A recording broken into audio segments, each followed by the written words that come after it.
हा माज आहे. रुपाली चाकणकरांना कुठनं माज आलाय माहिती नाही, पण हा माज आलेला आहे. तुम्ही किती अजून वैष्णवींचे बळी घेणार?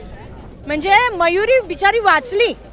तुम्ही 6 महिने मयुरीच्या केसला स्टडी पण नाही केलं आणि अशा करीबन तुम्हाला सांगते 33 का 34 केसेसचे माझ्याकडे डिटेल आहेत की महिला आयोगाकडे कॉन्टॅक्ट केले आणि तुम्ही आपापसात मिटून घ्या.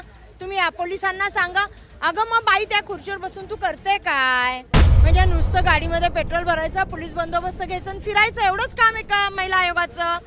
मग या एवढ्या ज्या महिला आहेत, लाखो महिला आहेत ज्यांना तुझी गरज आहे, त्यावेळेस तू आता काल ती बाई दिवसभर मीटिंगमध्ये होते राष्ट्रवादी काँग्रेसच्या. मग तटकरे साहेबांनी असं काय बघून तिला पद दिलंय मला विचारायला लागेल तटकरे साहेबांना. एवढी कृपा एकाच महिलेवर का? डबल पद, पुन्हा पक्षाचं अध्यक्ष पद, असं कोणतं काम केलं रुपाली चाकणकरांनी की तटकरेंना दुसऱ्या लेडीज दिसतच नाहीयेत?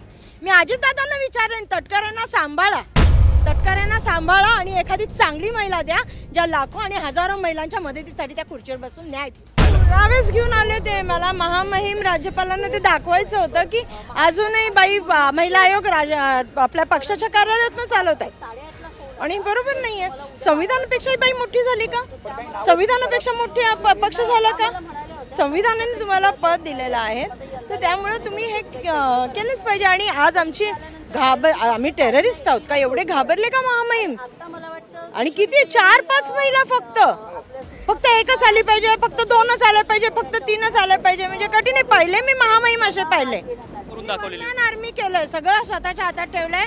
जे सदस्य ते नेमलेले नाहीयेत, सगळं मनमानी आहे. तुम्हाला सांगते, तिला पेट्रोलचं फक्त 80,000 खर्चाला मिळतात. ती 8 लाख पेट्रोल आणि डिझेल कुठनं आणते? कुठनं एवढे दौरे करते? 8 लाखाच्या दौरे करून केस सॉल्व्ह होत नाही. एवढे सगळे खर्च करते, फक्त 80,000 रुपये तिला महिन्याला खर्च आहे डिझेलचा. माहिती घ्या तुम्ही. मग एवढे 8 लाखाच्या खर्चाचे टेंडर्स तिने आतामध्ये कुणाला दिलेत? जवळच्या लोकांना दिलेत. ज्या केसेस तुमच्याकडे येतात त्या केसेसमध्ये तुम्ही काय करताय? गुंठेवारीने जमिनी मागताय. त्यासाठी जे वैष्णवीच्या केसमध्ये घडलेलं आहे त्या केसमध्ये तुम्ही महिला आयोगाच्या अध्यक्षांना जबाबदार का धरत नाहीये? त्यांचा राजीनामा घेणं गरजेचं असताना बैठकांचा फालतूपणा का लावलं? टाइमपास का करतायत? सगळ्या महाराष्ट्रातल्या प्रमुख महिला नेत्यांना तुम्ही बोलवलंय आणि तिथे चर्चासत्र आयोजित करतायत. मला असं वाटतं हा सगळा दिखावापणा आहे आणि यातनं काहीही साध्य होणार नाही. आम्ही ज्या केसेस, प्रमुख केसेस आहेत त्या केसेसच्या संदर्भामध्ये किती दुर्लक्षपणा करण्यात आलं किंवा जाणून बुजून आरोपींना पाठीशी घालण्याचं जे काम करण्यात आलेलं आहे महिला आयोगाच्या अध्यक्षांकडनं, हे सगळं आम्ही राज्यपाल महोदयांपर्यंत मी पोहोचवणार आहे.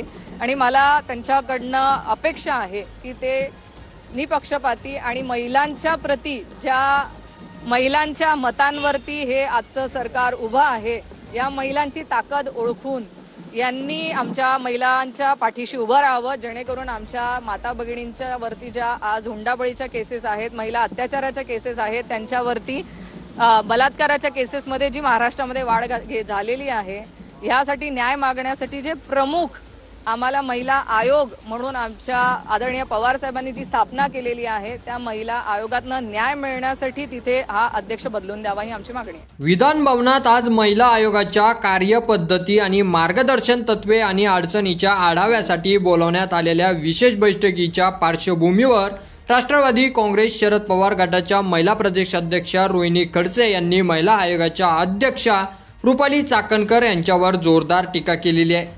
रोहिणी खडसे यांनी बैठकीवर निशाणा साधताना म्हटलं की ही बैठक म्हणजे उशिरा उचललेले शहाणपण आहे. वैष्णवी अगवणे आत्महत्या प्रकरणानंतरच जर गंभीरपणे बैठका घेतल्या असत्या तर आज तिचा जीव वाचला असता. आता आमच्या मागणीला घाबरून बैठकाचे नाटक सुरू झालेले आहे. आयोगाच्या अध्यक्षा केवळ दिखावा करत आहेत. महिला आयोग सध्या व्यक्ती केंद्रित झाल्या असून 7 सदस्य आजही अपूर्ण आहेत, अशी जोरदार टीका खडसे यांनी केली. जर संस्थात्मक कामाला प्राधान्य दिलं असतं तर आयोगाची संपूर्ण रचना कार्यरत असती, पण सध्या सगळंच एकाच व्यक्तीभोवती फिरत आहे, असंही त्या म्हणाल्या. महिला आयोगाच्या तक्रार नोंदणी प्रक्रियेवर प्रश्नचिन्ह उपस्थित करत खडसे यांनी म्हटलं की आधुनिक अध्यक्षा फक्त मेलवर आलेल्या तक्रारी पोलीस स्टेशनला फॉरवर्ड करतात. पोस्टाने आलेल्या तक्रारीकडे दुर्लक्ष केलं जातं. प्रिया फुके यांची तक्रार 1 वर्षापासून पोस्टात पाठवली होती, पण आज अध्यक्षा म्हणतात आमच्याकडे ती आलीच नाही. मग गावखेड्यातल्या राहणाऱ्या महिलांनी कशा तक्रारी करायच्या, असंही खडसे यांनी म्हटलं.